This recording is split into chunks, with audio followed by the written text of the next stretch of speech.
Bueno, pues si os parece, vamos a empezar ya.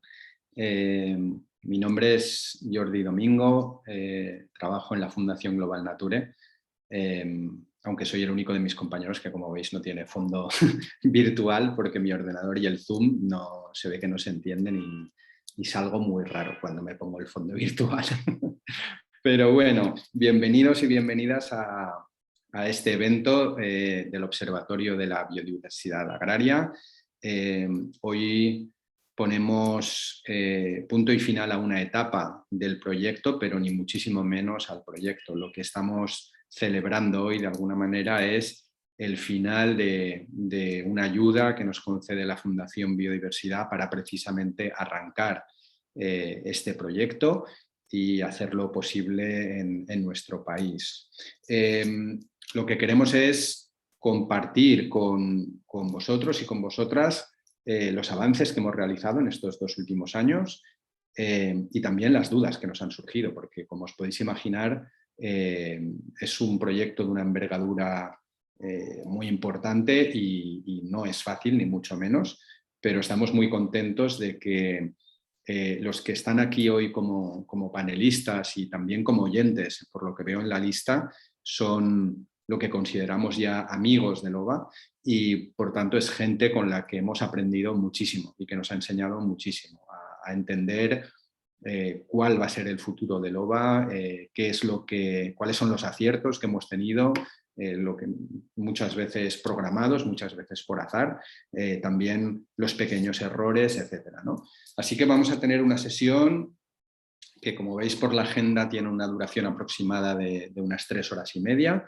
Espero que no nos vayamos mucho de ese tiempo. Os quiero recordar unas normas con respecto, como ocurre en todas las conexiones online, y es que tenemos habilitado en la parte de abajo un chat, que por supuesto podéis utilizar, pero cuando queráis hacer alguna pregunta a los ponentes, tenéis también en la barra inferior de vuestro Zoom, tenéis una pequeña sección que se llama preguntas y respuestas.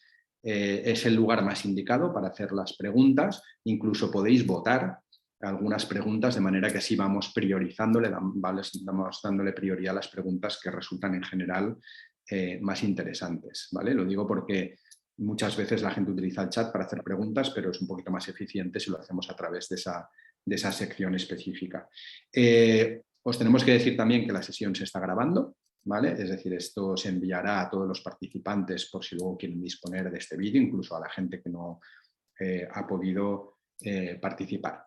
Y bueno, estas son las normas. Yo creo que ya después de un par de años todos nos sabemos de memoria. Los que estáis como oyentes no tenéis habilitada ni cámara ni micro, es decir, la única comunicación que tenéis con los coordinadores y panelistas es a través de estas herramientas que os acabo de mencionar.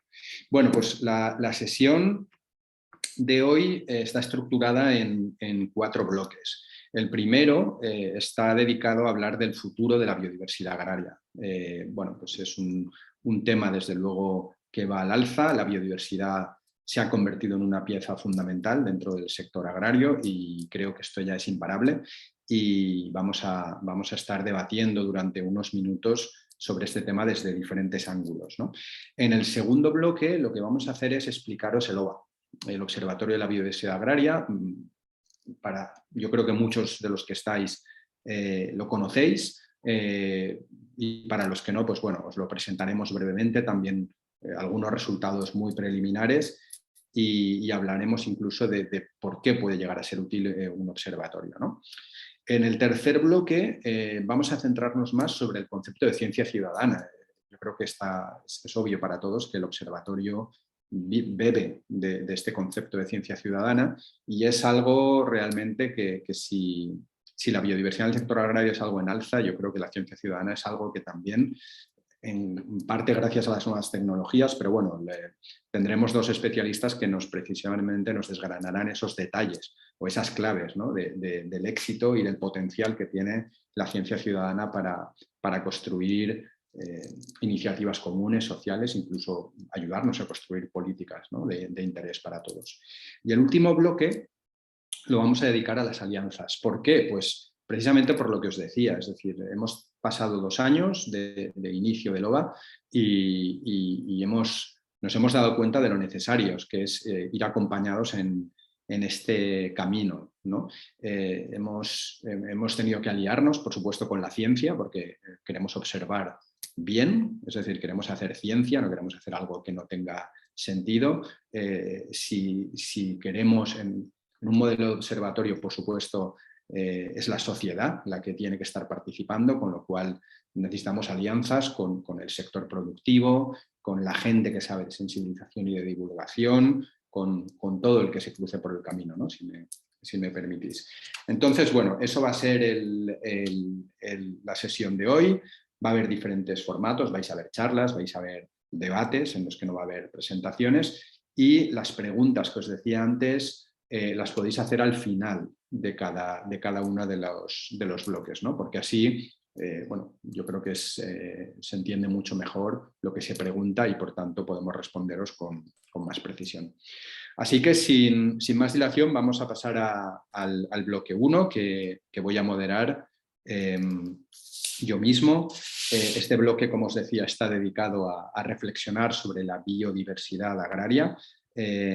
Todos sabemos que la biodiversidad y la agricultura son dos aspectos íntimamente relacionados. Por un lado, los informes internacionales de la FAO y los principales estudios en la materia nos dicen que la agricultura es una de las principales razones de pérdida de biodiversidad en el planeta.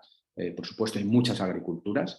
Y por otro lado, sabemos que en el contexto nuestro, por ejemplo, en España, la biodiversidad depende en gran medida del medio rural, ¿no? de los espacios productivos. Entonces, tiene esta doble relación, por un lado, de una agricultura que tiene un impacto sobre la biodiversidad, pero por otro lado, un sector que puede contribuir y que es el único, además, o de los pocos que puede contribuir a generar y a conservar biodiversidad y además mostrarlo. Creo que es muy necesario mostrarlo ante la sociedad. Nosotros siempre hemos pensado que el medio rural tiene que ser un espacio productivo y competitivo y eso no está reñido precisamente con la conservación de la biodiversidad. Y precisamente eso es extremadamente importante que lo tengamos en cuenta, porque en realidad nuestro objetivo sería contar la biodiversidad en dos sentidos. Y cuando digo contar, lo digo en cuantificar, es decir, en ser capaces de poner cifras detrás de la agricultura y saber que la agricultura efectivamente contribuye a la conservación de la biodiversidad y cada vez estamos más cerca de demostrarlo. Hay estudios científicos muy buenos, pero el observatorio va un poco en esta línea, ¿no? Es decir, ser capaces de demostrar que efectivamente hay tipos de agricultura que son casi necesarios para la generación de biodiversidad, ¿no? Pero también contar la biodiversidad en el sentido de relatarla, es decir, de que tengamos un discurso alrededor de la biodiversidad y de la agricultura que sea transparente, que sea objetivo, que sea certero y que la gente comprenda que detrás de la producción, incluso la compra, el acto de comprar un determinado producto es una manera también de apoyar la conservación del medio ambiente, ¿no? Y bueno, vamos a tener 4 ponentes en este bloque. Tenemos en primer lugar a Gemma Rodríguez, que es la coordinadora del área de bioeconomía de la Fundación Biodiversidad. Tenemos también a Joaquín Chaparro, que es vocal asesor de planificación de políticas agrarias en la Secretaría General de Agricultura y Alimentación del Ministerio de Agricultura, de nuestro Ministerio de Agricultura, Pesca y Alimentación. Y también tenemos a Amanda del Río, que es la directora técnica de la Fundación Global Nature, y también a una representante del Observatorio Agrario de la Biodiversidad, que es Nola Goulet, que es el observatorio francés, que nos va a contar cómo esta iniciativa se viene desarrollando ya en Francia desde hace unos años. Así que vamos a empezar primero con Gemma, que nos va a hablar de la importancia que tiene medir la biodiversidad para el cumplimiento de los objetivos de la sostenibilidad agraria. Adelante, Gemma.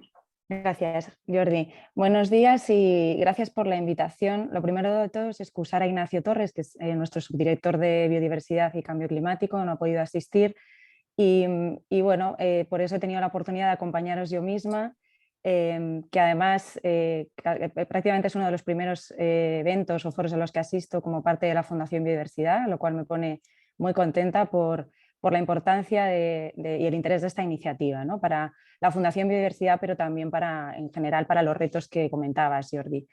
Yo no puedo estar más de acuerdo con cosas de las que has comentado, ¿no? Agricultura y biodiversidad no solo no son incompatibles, sino que este binomio es necesario incluso para conseguir nuestros objetivos de biodiversidad a largo plazo, ¿no? A 2030. Si no conseguimos esta sinergia o este binomio, difícilmente lo vamos a conseguir y es posible. Pero para ello efectivamente hace falta esa información para la toma de decisiones, que es vital y que en este aspecto de agricultura y biodiversidad es más importante incluso que en otros, ¿no? Primero porque las propias especies asociadas al medio agrario son prácticamente las más desconocidas, ya lo dice también el informe del artículo 17 sobre el cumplimiento de la Directiva Hábitat. Especies como los invertebrados son los grupos faunísticos que más se desconocen, un 50% de los invertebrados se desconoce su estado de conservación, el otro 50% de los invertebrados está en estado de conservación desfavorable. Solamente por un tema de desconocimiento del estado de estas especies es muy importante seguir avanzando en el conocimiento de la biodiversidad agraria, pero también, por supuesto, para valorar el impacto positivo y negativo que tienen las políticas, fundamentalmente la política agraria como es la PAC, ¿no? Esto es un poco el marco general, pero creo que el fomentar o el montar un observatorio de biodiversidad agraria es fundamental también por otros aspectos, ¿no? Y los beneficios de esta coordinación que estáis haciendo para el seguimiento de la biodiversidad agraria serán varios. También, no solo para conocer la biodiversidad agraria, como decía, muy desconocida, sino también para conocer incluso la propia caracterización de las prácticas agrarias o de las actividades agrarias, el nivel de extensificación, ¿no? Hay mucho desconocimiento o todavía no hay un conocimiento certero sobre qué sería un sistema agrario de alto valor natural o qué sería una agricultura extensiva, ¿no? Para definir este tipo de sistemas o de buenas prácticas es muy importante conocer de antemano la asociación con la biodiversidad. Por supuesto, esto nos va a permitir no solo diseñar a nivel macro, a nivel de políticas, o permitir conocer la conexión entre las políticas agrarias y las de biodiversidad, como la PAC o la Estrategia Europea 2030, que por cierto ya han dicho entidades como el Tribunal de Cuentas Europeos que el solapamiento o el acople no es muy mejorable, sino que también nos va a permitir definir a nivel micro cuáles son esas buenas prácticas agrarias que más contribuyen a la conservación de la biodiversidad, ¿no? Incluso a medida que se van reformando las políticas agrarias y que se van modificando la condicionalidad o se van modificando en esta nueva PAC, por ejemplo, los ecoesquemas, el seguimiento de cómo evoluciona esta biodiversidad es básico para permitirnos conocer el éxito de estas modificaciones. Me imagino que el compañero del mapa lo contará en profundidad, con lo cual sobre este tema no voy a incidir. Y también para valorar nuevos instrumentos, no del todo utilizados, como los pagos por servicios ambientales, los contratos por explotación, es decir, nuevas posibilidades y nuevas herramientas. Y luego hay un tercer aspecto de por qué es importante el seguimiento de la biodiversidad agraria, tal y como lo habéis planteado además en este observatorio, que son efectos colaterales, digamos, pero también muy importantes. Uno es conseguir esa cooperación y esa homogenización en el seguimiento de la biodiversidad agraria.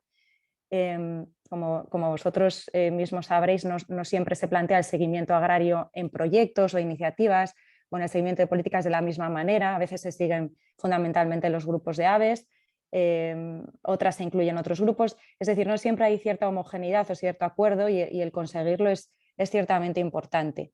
Pero también, como habéis dicho, la implicación del propio sector, ¿no? La implicación de los agricultores es fundamental y ya se ha comentado que es fundamental para hacerles partícipes de la implicación, de la observación de los éxitos y para incentivarles a implementar estas buenas prácticas. Y un tercer aspecto que también has comentado, Jordi, es la comunicación y la visibilización de los efectos de estas buenas prácticas agrarias. Yo diría que además no solo es importante la visibilización en términos de aumento de la biodiversidad, sino de aumento de los servicios ecosistémicos asociados, ¿no? O de los servicios que genera esta biodiversidad, el control de plagas, el control de la erosión, el aumento del rendimiento de las fincas. Visibilizar esto también es muy importante entre el propio sector agrario, pero también en la sociedad. Por último, cuando hablaba de coordinación, ¿no? De la necesidad de coordinar, de homogeneizar esfuerzos en el seguimiento de la biodiversidad agraria, lo puedo remitir también al ámbito concreto de actuación de la Fundación Biodiversidad. Por ejemplo, sabéis que hay una nueva convocatoria que está de hecho en proceso de evaluación.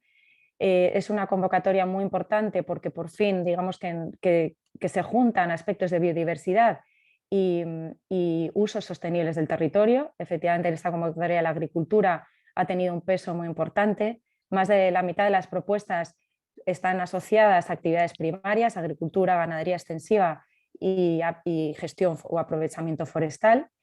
Y en los propios proyectos que hemos visto una gran demanda y un gran interés de iniciativas de todo el territorio, de diferentes sectores, en los propios proyectos se observa que efectivamente cuando se propone un seguimiento de la biodiversidad agraria para valorar el efecto de las acciones que se están proponiendo en los proyectos, se plantea de manera muy irregular, ¿no? En los propios proyectos o en las propias iniciativas. A veces se siguen un tipo de especies, a veces otros se siguen de una manera más formal, más informal, se pone más o menos esfuerzo. Incluso pues, creo que esfuerzos en la coordinación en este sentido contribuirían mucho a este aspecto también, a garantizar que el seguimiento de la biodiversidad se está haciendo como debe hacerse, ¿no? Con la profundidad, con la profesionalidad o con los detalles con los que debe seguirse, incluso con la relación con las buenas prácticas que se están adoptando, ¿no? Cómo se hacen estos análisis posteriores. Y por mi parte era esto lo que os quería transmitir y nada más, creo que además más o menos me ha ajustado al tiempo.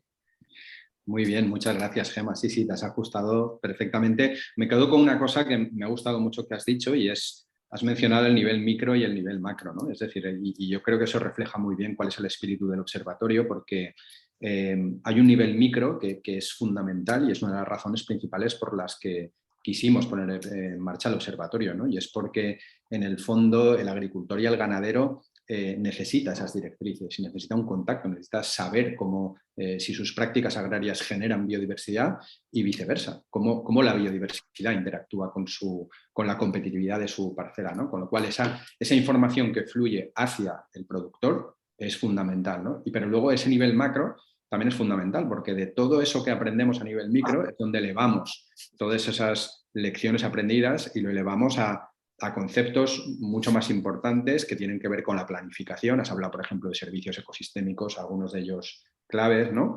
Y, por supuesto, la PAC y las políticas agrarias, con lo cual esa es la idea. Es decir, a veces es difícil de explicar, pero como que ese trabajo que se hace parcela por parcela, distribuidos por toda España con diferentes sistemas productivos, tienen digamos, un feedback para el propio productor, pero al mismo tiempo tienen un valor enorme de cara a construir políticas globales, ¿no? Y en ese sentido, pues tenemos el próximo ponente, que es Joaquín Chaparro, que como os decía, viene de la Secretaría General de Agricultura y Alimentación, y en este caso nos va a hablar precisamente de eso, ¿no? de cómo sistemas de este tipo pueden contribuir al futuro de la PAC y concretamente cómo la PAC necesita precisamente dotarse de esos indicadores de biodiversidad.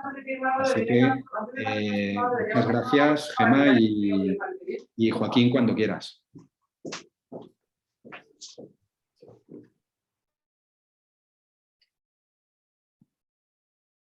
¿Joaquín? Sí, ya estoy aquí. Perdona. Gracias Jordi, gracias a la Fundación Biodiversidad y al proyecto y a la Fundación Global Nature por invitarnos a participar al Ministerio en este acto. Y la verdad es que me encanta lo que estoy oyendo y hay sinergias. O sea, ahora lo vais a ver y a lo mejor ya lo habéis visto en los documentos que han estado en exposición pública hasta hace unos días.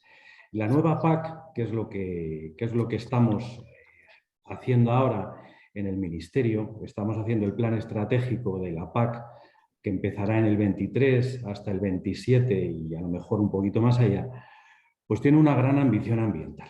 ¿Cómo se ve esa gran ambición ambiental que tiene la PAC?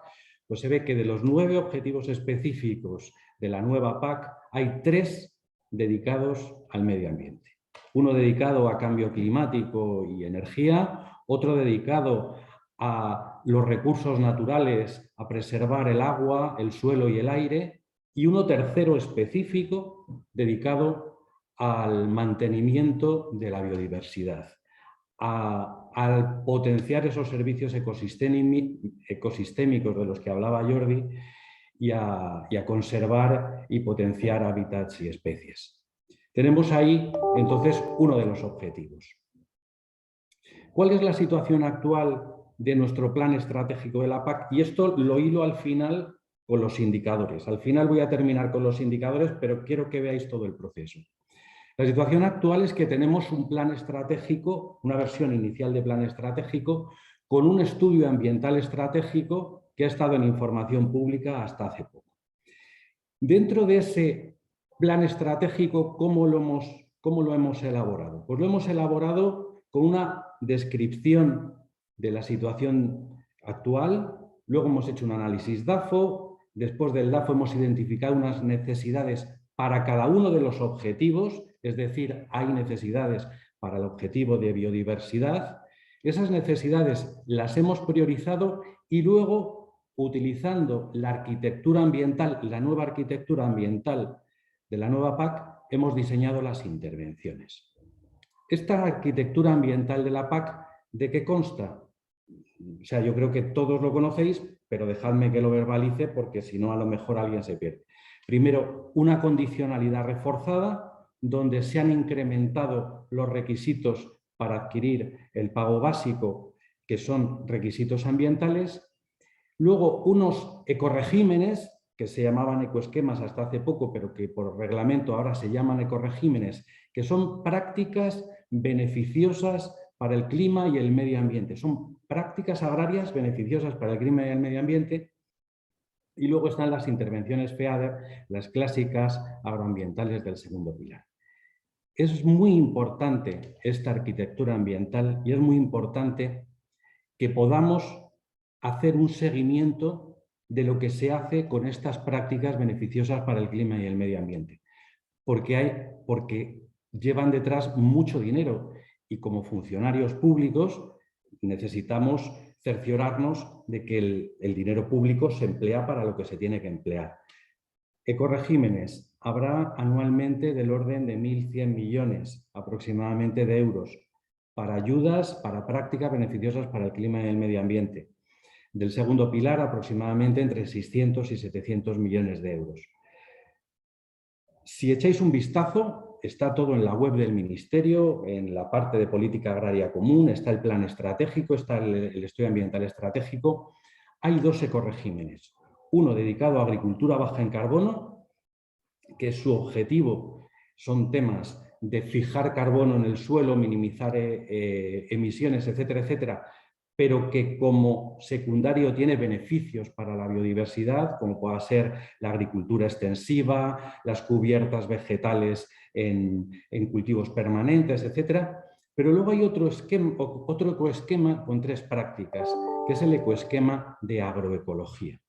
Entonces, tenemos 3 prácticas, que uno es de siega sostenible y márgenes sin segar en prados, en pastos, rotación de tierras de cultivo con especies mejorantes y luego otro que es de espacios de biodiversidad en cultivos herbáceos y leñosos, muretes, abrevaderos, márgenes florales, islas de esto. Entonces, con todo esto tenemos que asegurarnos de que estas prácticas efectivamente son beneficiosas para la biodiversidad, como decíais antes.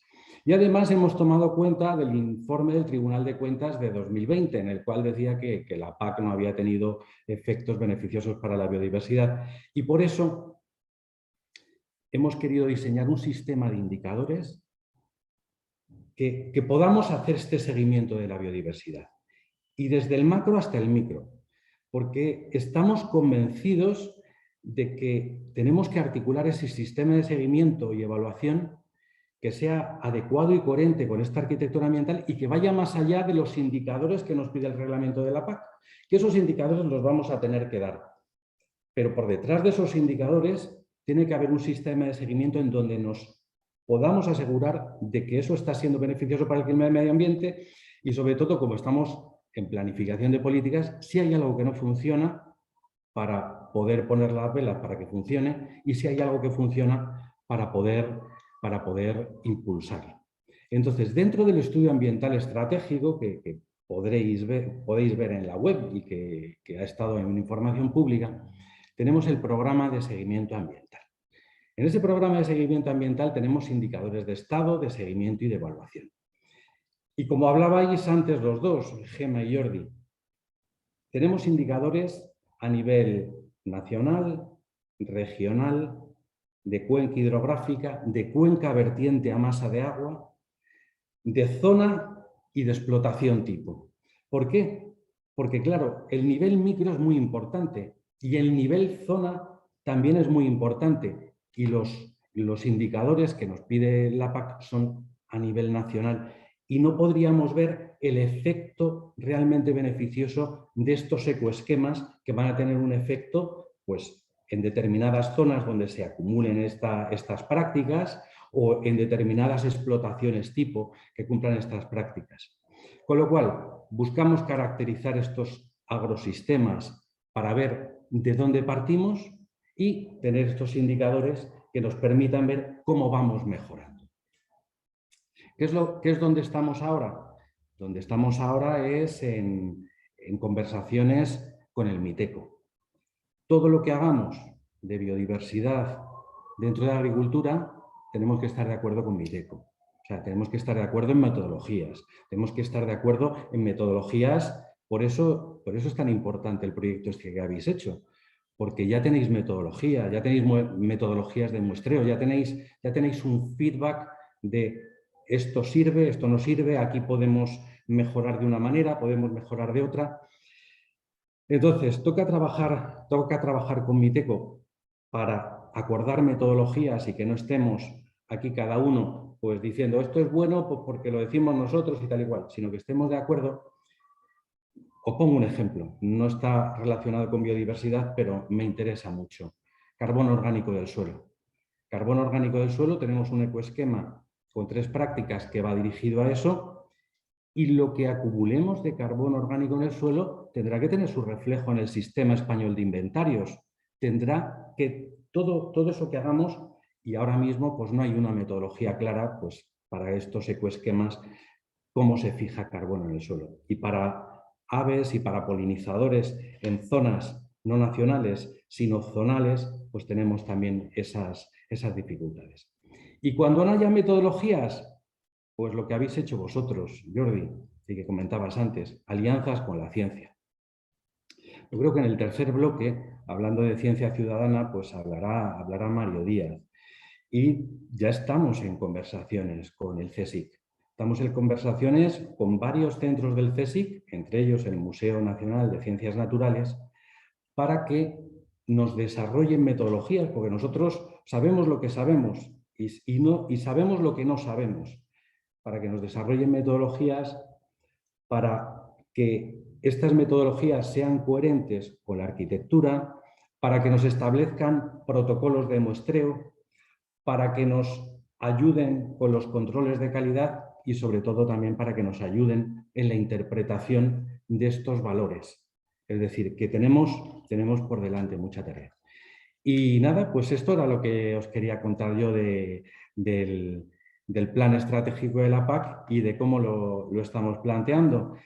El plan estratégico todavía no es definitivo. Estamos analizando todas las alegaciones que hemos recibido, entre ellas, bueno, de Global Nature. Ya sabéis que habéis hecho alegaciones, pero de 180 alegadores estamos analizándolas y estamos esperando también una carta de la Comisión Europea que nos diga aspectos mejorables en los cuales pues, está también la Dirección General de Medio Ambiente y de Clima participando en las recomendaciones que nos van a hacer y bueno, pues calculamos que para el mes de julio podremos tener una versión definitiva. Pero eso sí, el sistema de indicadores que está dentro del programa de vigilancia ambiental forma parte del plan estratégico. Pues nada más, muchas gracias. Muchas gracias a ti, Joaquín.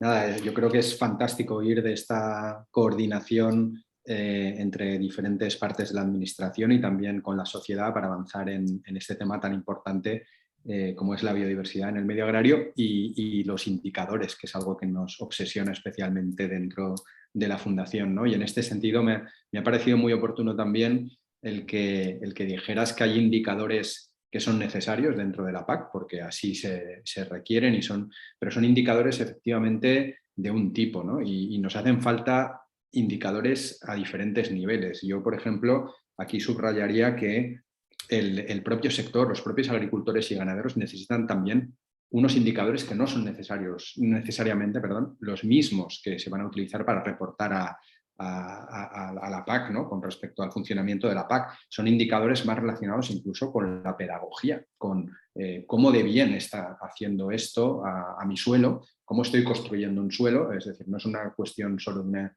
imposición o algo ligado a cobrar un fondo, sino es algo que estoy haciendo en beneficio de mi propiedad y mi actividad productiva, ¿no? Con lo cual creo que tendremos que trabajar en los próximos años en esto.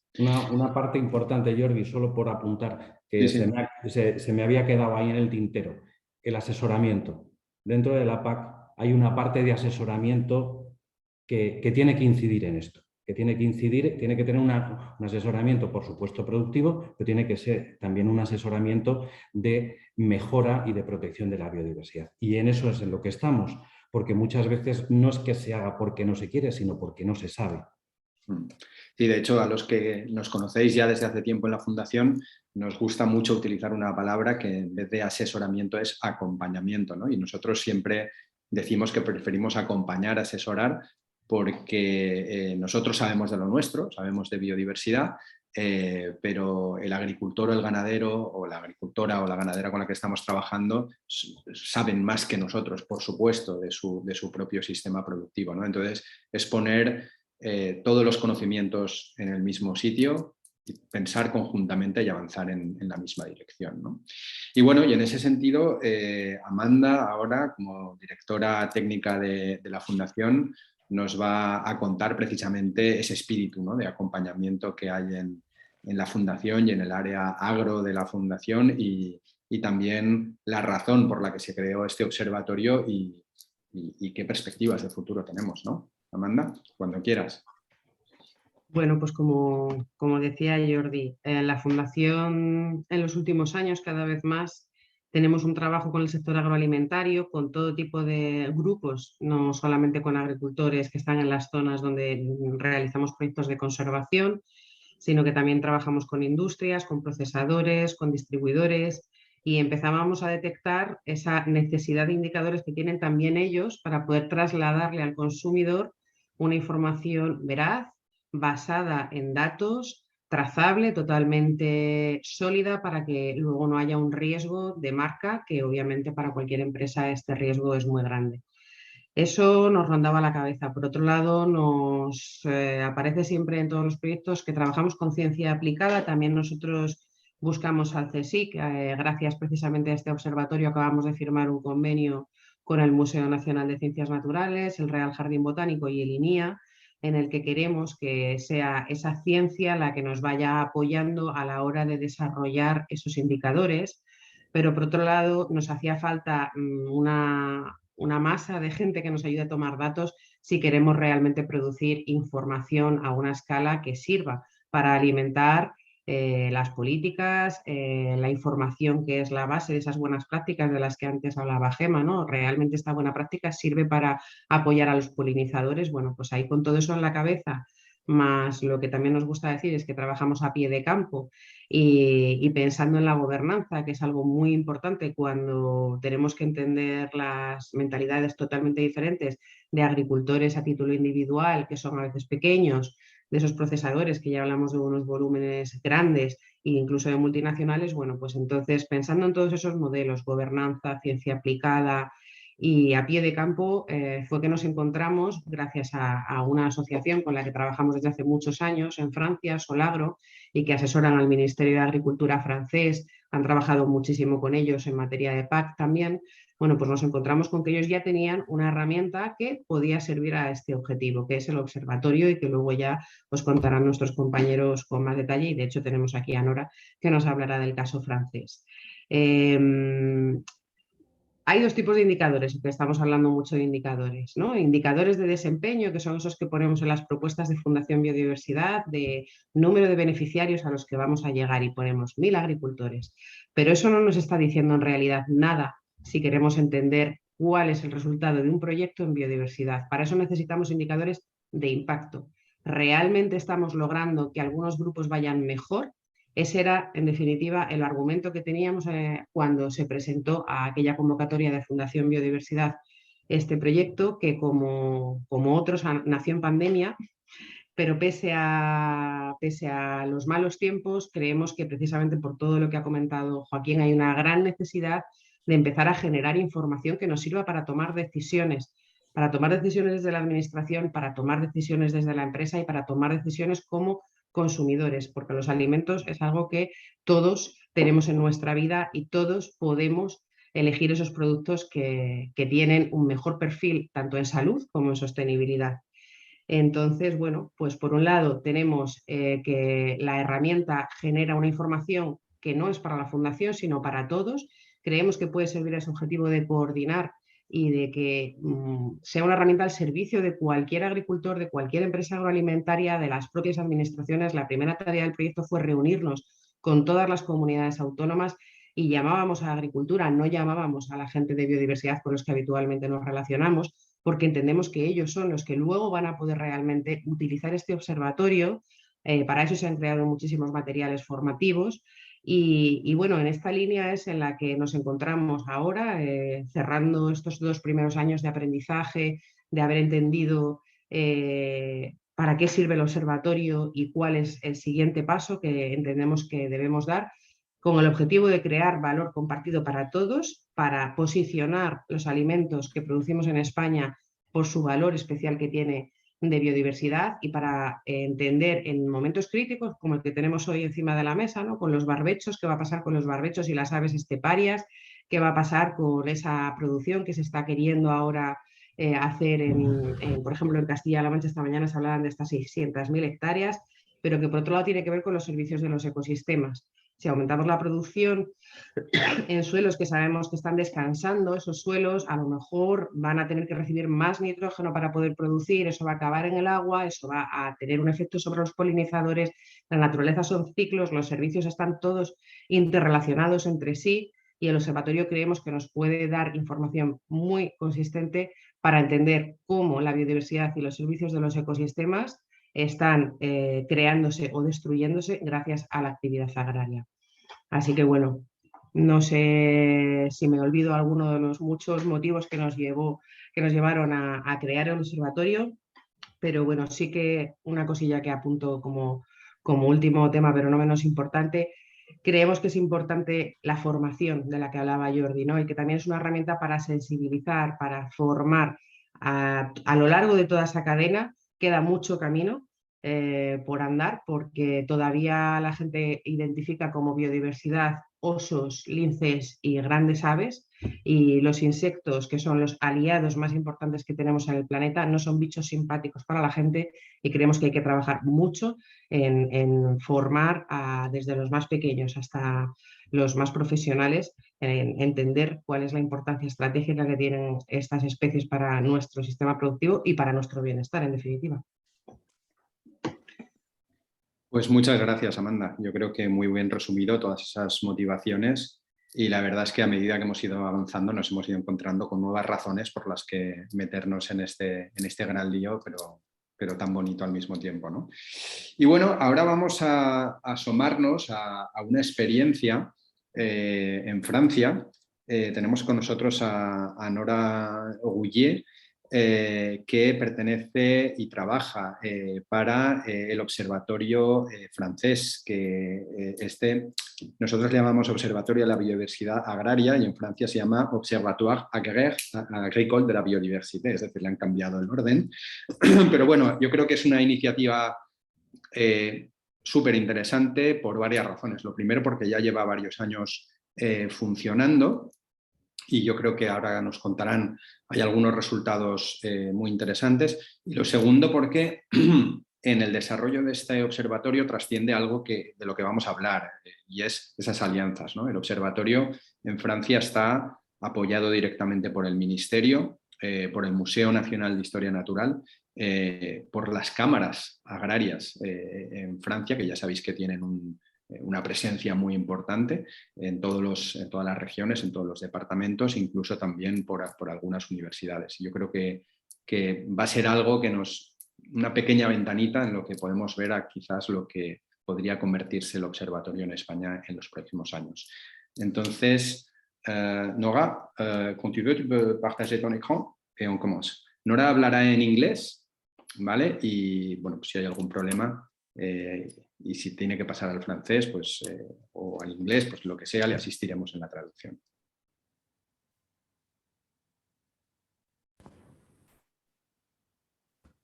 Hi, so you can hear me now? Yes, okay, we can. so, and you see my screen? Yeah, we can see it. Perfect. Thank you. So I'm here with my colleague Romain Julliard, who was there at the beginning of the project. He was here from the beginning. I'm working for the OAB since 2 years. So we are going to present you today the Observatoire Agricole de la Biodiversité, Farmland Biodiversity Observatory. So just for a little bit of context,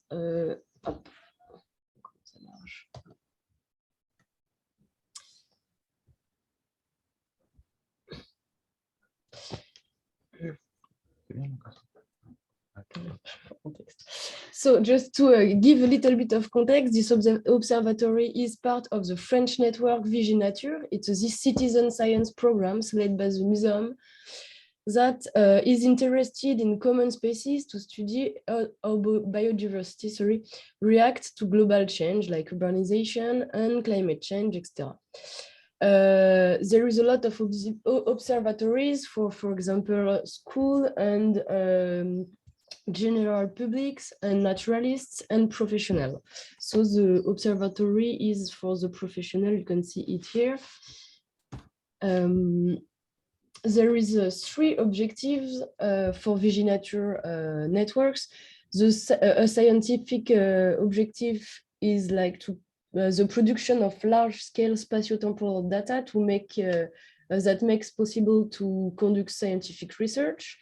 There is a pedagogical objective. The goal is the participants learn to understand ecosystem by observing nature, and a political one, the production of biodiversity indicator in order to support policy like territory development and so on. If you don't understand what I'm saying, don't hesitate to stop me. So today we are going to present you the birth of the project, the operation of the project, some results, and the obstacle and prospect we do have here in the French agricultural observatories of biodiversity. So, Romain. Yeah, so the project is quite old now. It started with a request from the Ministry of Agriculture how to measure biodiversity in farmlands and how to monitor that. And since Viginature was already existing as a framework based on the citizen science, we decided to test in 2010 and with farmer different protocol how to measure biodiversity. And how to yeah, so the basic protocol were tested with farmers. There was also a social science study on how this kind of citizen science could be implemented in with farmers. And this resulted in the launch of the OAB in 2011. The project is very much based on a collaboration.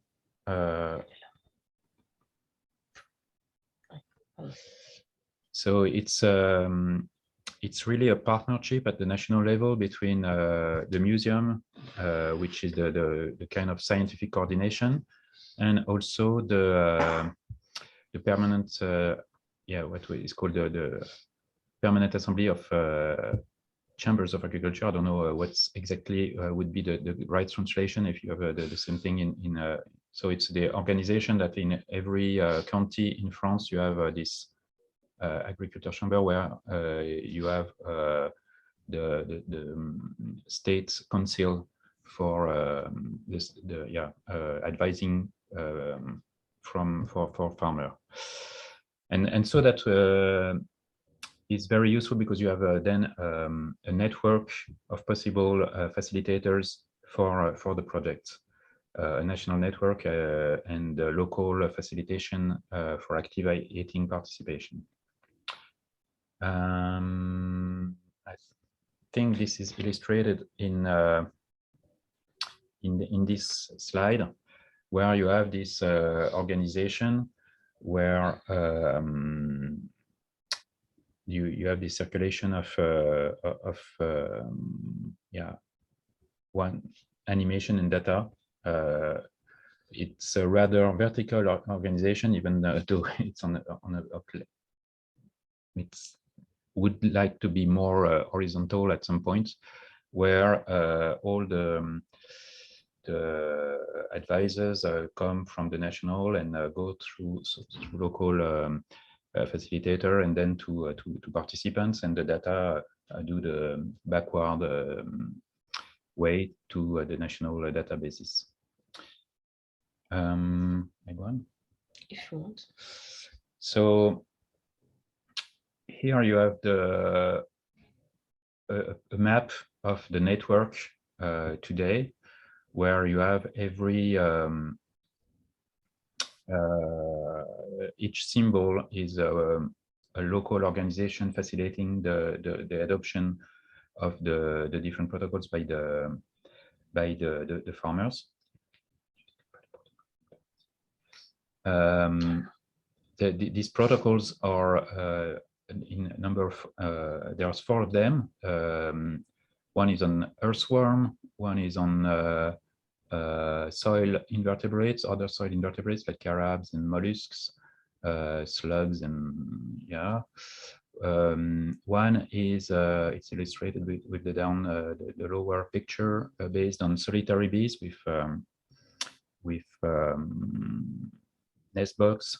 That's where solitary bees can breed and are identified by their how they close the nest box. And the last one is counting butterflies along transect. So it's the one that is most for biodiversity for itself, rather than biodiversity for agriculture, where the other ones are more linked to agronomy and the relationship with biodiversity. On the map, you see that there is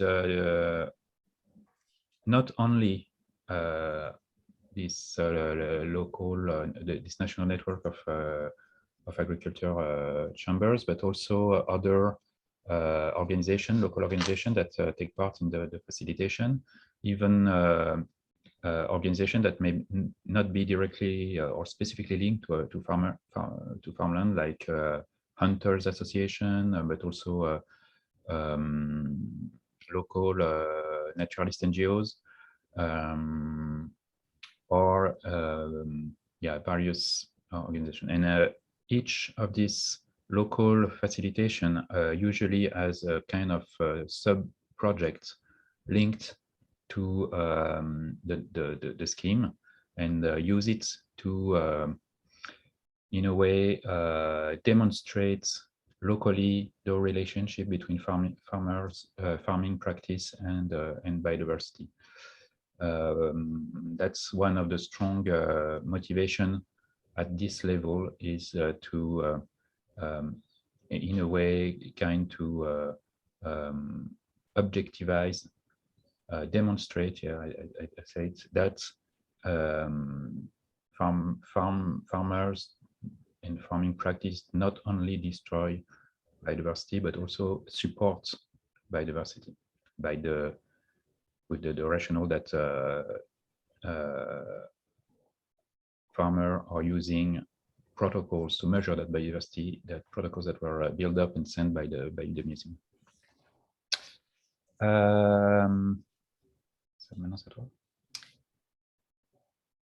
So here is some figures since 2011. So the one particularity of the network is that it's open to any type of crop system, in open field, perennial culture, but also mixed farming and animal breeding system. And so since the beginning, there is about 1,500 different farms that have been implicated, 2,500 different fields that has been described, and altogether 8,000 different data points collected for one of the protocols. So for the animation itself, we try to produce a lot of tools to help the local structure to animate the local declination of the OAB.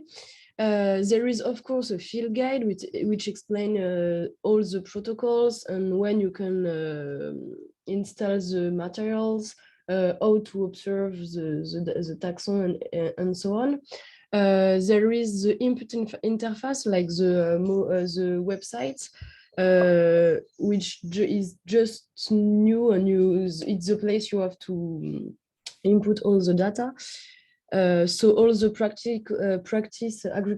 agricultural practice data and all the biodiversity data, and we also have a mobile application in order to make it easier for the agricultors to input data from the field. And there is also a lot of awareness tools like life cycles to identification keys, webinars, species guides, and the goal is really to help the local structures to have a lot of tools in order to do like vulgarization and to make it easier, in fact, for farmers to learn a lot about biodiversity and ecosystem functioning. So some results now. There is like two parts in the production of results. There is like the first step is to provide feedback to participants. It's not really a result like in, it's not some statistic analyze, but it's really like we produce a national benchmark allowing participants to situate themselves in relation to other participants in the program according to the type of crop and the protocol implemented by using like median and quartiles, so they can know if they are like if they have high diversity or high abundance or not. We also produce simple graph without statistical analysis, as I was saying, sorry, to raise awareness by crossing abundance and practice or agroecological infrastructures and other variables to initiate discussion and reflection on the field. So it's really like for the second objective of the pedagogical objective, sorry.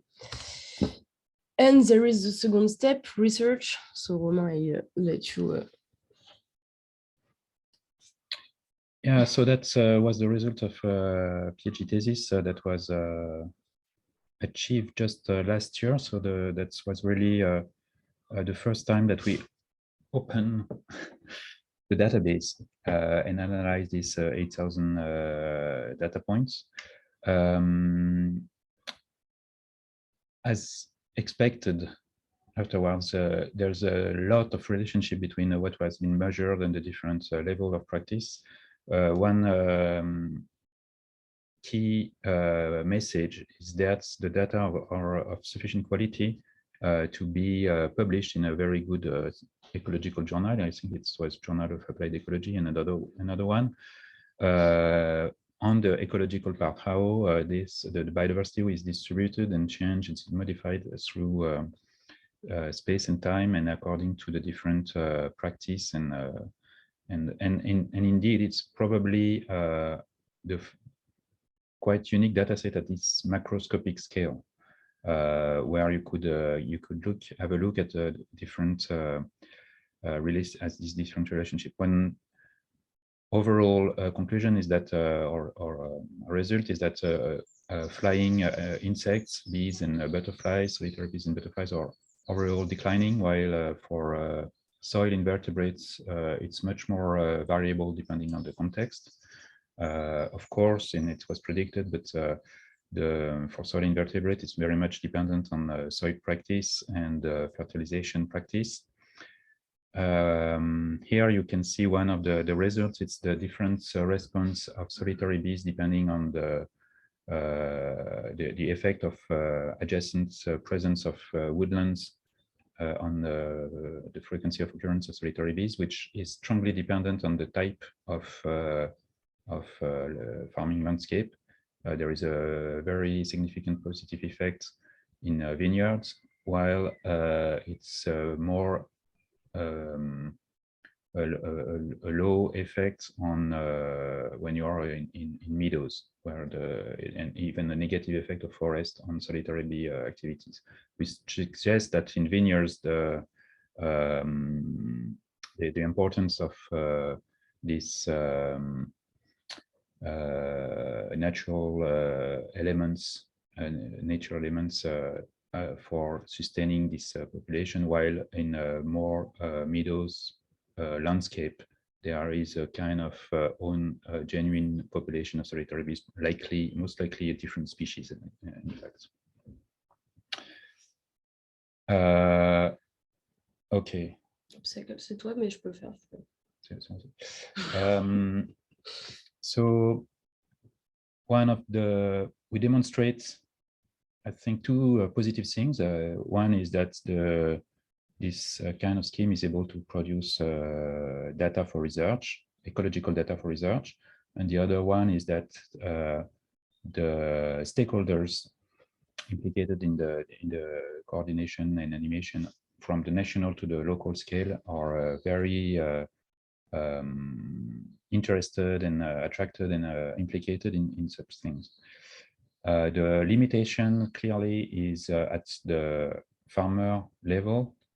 We hardly have any long-standing data time series, because most farmers collect data for 1 or 2 years, but hardly ever for a longer period. This is also linked to the stabilization and the perennialization of the local coordination, but one of the issue is that at this local scale, the data that is collected by the farmer doesn't help them to make decisions.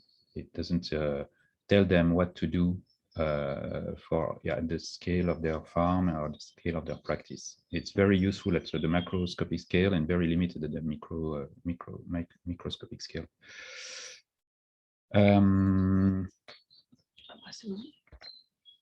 Okay, and I get back to Nora for the last. The prospect for this project, it's the most important thing we have to work on is really the automatic feedback to participants, as Romain just said. It's kind of frustrating for the participant to collect data that they can't use for the decision of the practice they have to do on their farm. Even with like an accompaniment by some local structure, it's really difficult to use the data produced in OAB in order to make decision, as Romain said. So we have to really try to put on the website some automatic feedback. We try to do a regular webinar, but it's not enough so far. But in order to maintain the link between research and field, because there is not a lot of occasion to let the farmer discuss with the research. So it's, and when we did that, it was really an important moment, and the motivation of the participant rise up after that.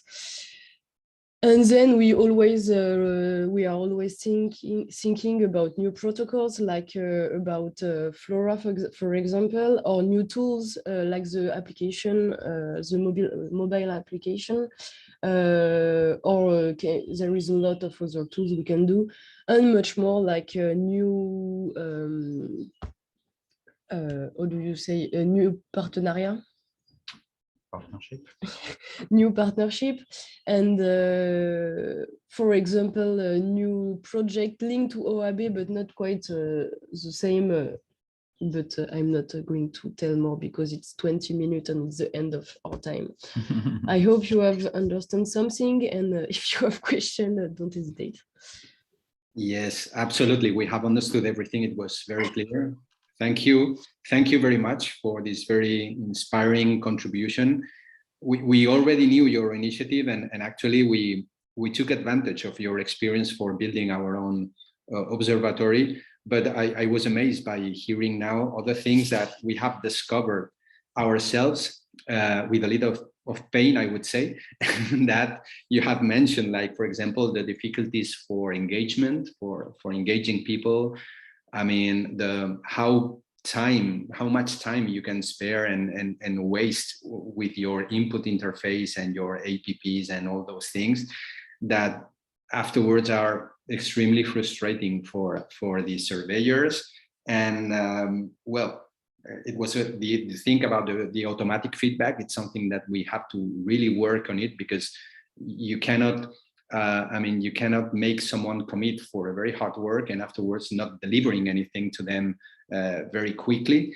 So I think it was amazing. Personally, I have to admit that I was very jealous to see the maps and the results. It means that it shows very clearly that your initiative has been very, very successful, and I wish we could achieve this situation here in Spain. So of course we will be in touch with you, and thanks again for your participation.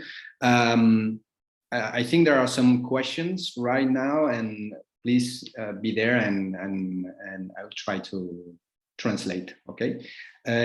Bueno, muchas gracias a todo el mundo y disculpad porque, bueno, hemos visto en el chat que hemos planteado una presentación en inglés y bueno, es una lástima que no se haya podido seguir por todo el mundo, pero cuando enviemos la presentación, pues intentaremos traducirla si nos la pasan y nos dan, porque yo creo que ha sido muy interesante. Comentaba que bueno, que desde luego es innegable, ¿no? Que el observatorio desarrollado en España está inspirado, y por no decir copiado, en algunas partes del observatorio francés, pero ha sido muy emocionante descubrir cómo algunos obstáculos y algunas reflexiones que tenemos ya muy claras después de 2 años, ellos también han llegado a la misma conclusión por otro lado, ¿no? Lo que nos indica claramente que hay que aunar fuerzas en todo esto y empezar a intercambiar también ya a pasar fronteras, ¿no? Y les decía que me daba realmente mucha envidia que que ver algunos mapas en los que hemos visto, por ejemplo, el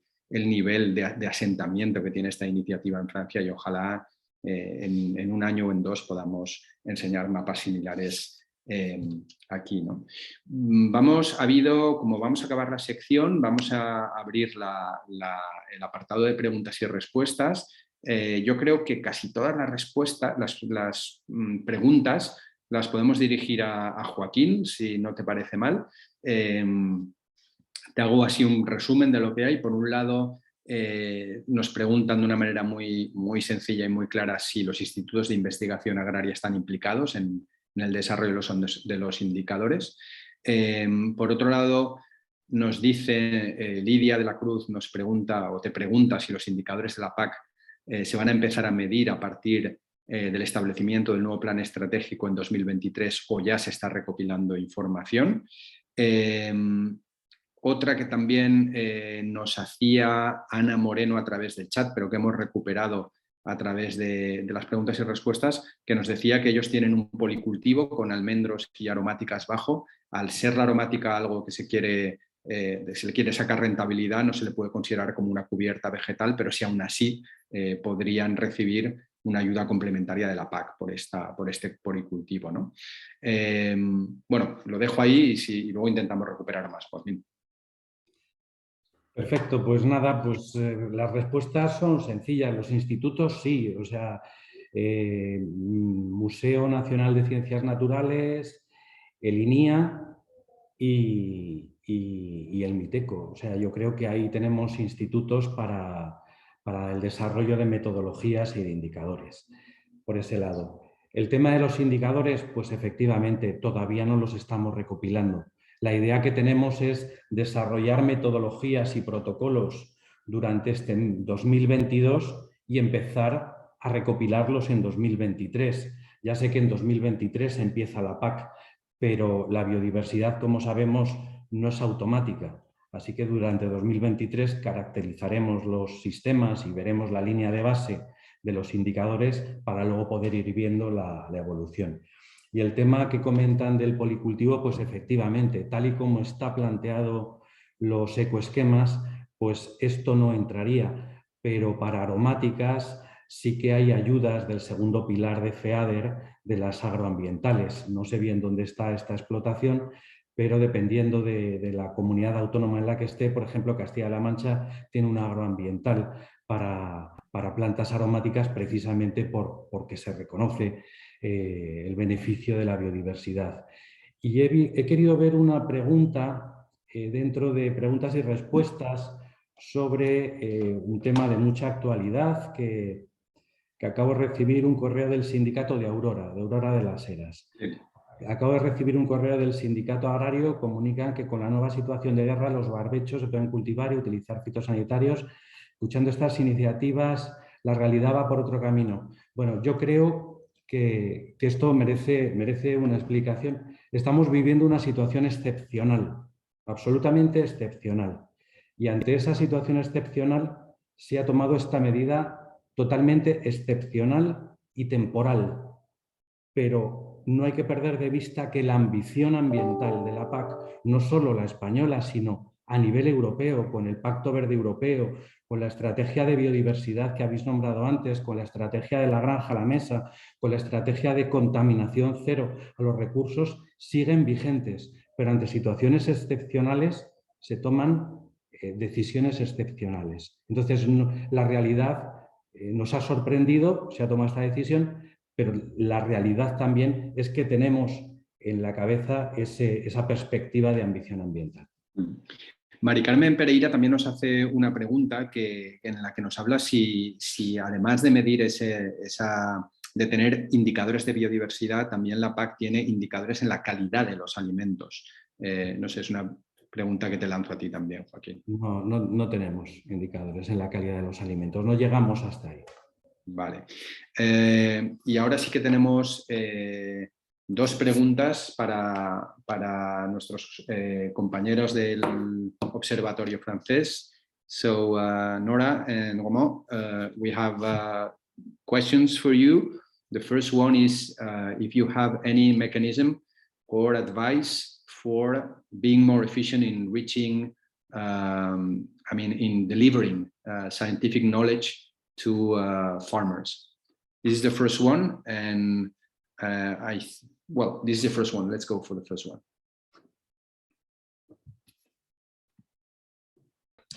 So in order to reach participants in a more efficient way, I think the production of regular letter, like newsletter, and un bilan annuel, yearly communication with farmers. Yeah, where you can show all the results you have each year. And I think, and it's new for us, but the webinar are an actual really efficient tool because they can ask the questions they have directly to the research person. So no, I think it's like a kind of place to discuss, a place for discussions that have not that do not exist in other place. Yeah, thank you.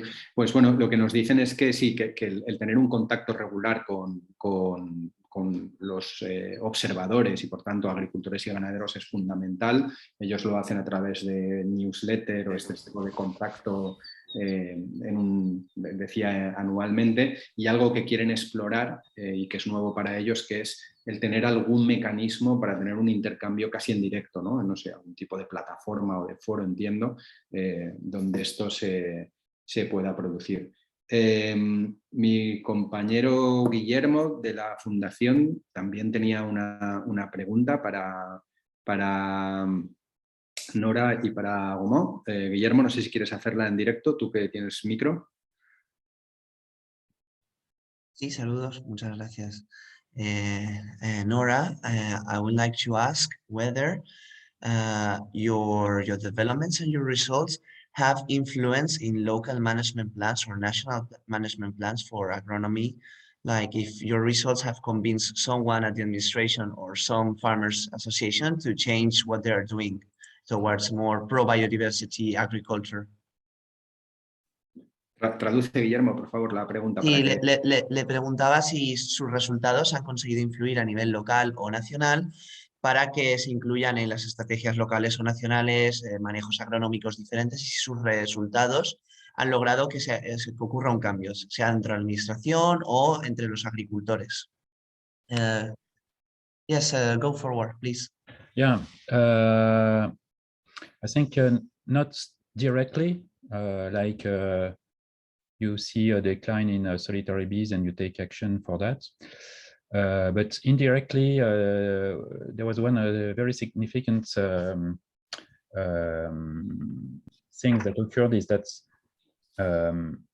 the farmers and the farmers organization were take part in the national biodiversity plan for butterfly conservation, which was not expected neither from the farmers nor from the environmental ministry, but was really the results of this of the scheme that demonstrates that farmers were able to collect significant data on butterflies in their farms, significant in terms of quantity and in terms of quality, demonstrating that farmers and farmlands is part of the landscape that matters for butterflies. So that was a kind of unexpected effect of the scheme, that there was this kind of empowerment of the farmers network responsible for one part of biodiversity conservation, which are butterflies. This come to us at and that was at really the national scale. And during the PhD, there was a lot of interviews of local facilitators, and this kind of phenomenon were also detected at the local scale, much more fuzzy, but that's the scheme is used locally to promote the relationship between biodiversity and farmers and farmland and farming practice and so on. And that matches with one of the big issue that occurs in France and likely everywhere. This kind of we call it agri-bashing in France, which is blaming inhabitants, blaming farmers for their impact on health and biodiversity and environment. And so that's a very strong issue because being a farmer is difficult, and this kind of relationship and repetition is part of their difficult lives. Daily life, and so one of the big issues is how to conciliate and use this kind of resultant scheme to reconciliate farmers and local inhabitants. And one part is how helping farmers to demonstrate their key role in maintaining and supporting some biodiversity, even though we also show that they have a negative impact by some kind of socially they use it to show they are at least that they are concerned by the issue of biodiversity. Thank you very much. Bueno, lo que nos responden a la pregunta que hacía Guillermo, ¿no? De si ha tenido algún impacto en las políticas el observatorio en Francia, lo que nos dice Romain es que realmente no ha cambiado, digamos, no ha sido la palanca de cambio para grandes políticas, pero que sí que ha tenido efectos súper interesantes y en algunos casos inesperados, ¿no? Decía que, por ejemplo, que las propias organizaciones agrarias han participado de una manera inesperada en estrategias como, por ejemplo, la Estrategia Nacional para Conservación de Mariposas, ¿no? Y que ellos mismos han podido acudir a esos foros con datos diciendo que efectivamente en la Estrategia Nacional de Conservación de las Mariposas tenía que estar la agricultura y que la agricultura estaba contribuyendo de una manera, o ciertas prácticas agrarias estaban contribuyendo de una manera muy positiva a esa conservación, ¿no? Y remataba diciendo que esto es muy importante por una cuestión también de conciliación entre sectores y una cuestión reputacional, ¿no? Es decir, el agricultor en algunos casos, la sociedad somos así, cuando nos interesa son nuestros queridos amigos y cuando nos interesa los apuntamos con el dedo, ¿no? Y creo que lo que venía a decir es eso, que de alguna manera esto ayuda a reconciliar, ayuda a acercar posturas, a tener contactos y a entender cómo podemos hablar de conservación de la biodiversidad y podemos hablar de la agricultura y ambas pueden ir de la mano y incluso que algo que sea beneficioso para la sociedad, como es conservar la biodiversidad, vaya de la mano con producir buenos alimentos y de calidad y, por supuesto, recibir el apoyo que se merece, el contribuir a generar ese servicio ecosistémico, ¿no? Bueno, yo creo que vamos a dar por cerrada esta sección. Hay alguna pregunta más, pero intentaremos responderla posteriormente porque nos estamos retrasando para el siguiente bloque. El siguiente bloque, como os comentaba, es el del OVA. Vamos a explicar exactamente qué es el observatorio en España y para eso le voy a dar paso a mi compañera Laura García de la Fundación, que es quien va a moderar este bloque.